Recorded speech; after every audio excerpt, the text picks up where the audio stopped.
Truman signs United Nations Charter August 08th 1945 President Harry S. Truman signs the United Nations Charter and the United States becomes the first nation to complete the ratification process and join the new international organization. Although hopes were high at the time that the United Nations would serve as an arbiter of international disputes, the organization also served as the scene for some memorable Cold War clashes. August 8, 1945. Was a busy day in the history of World War II. The United States dropped a second atomic bomb on Japan, devastating the city of Nagasaki.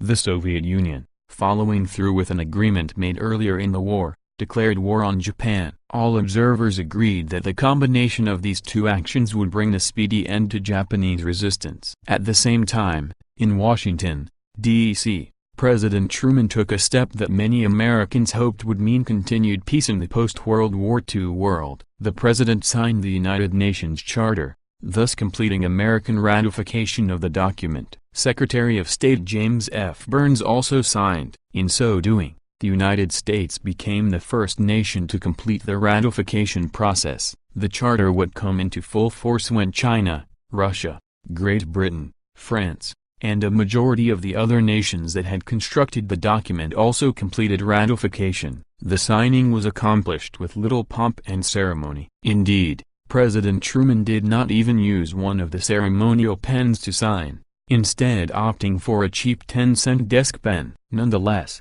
the event was marked by hope and optimism. Having gone through the horrors of 2 world wars in 3 decades, most Americans and people around the world were hopeful that the new international organization would serve as a forum for settling international disagreements and a means for maintaining global peace.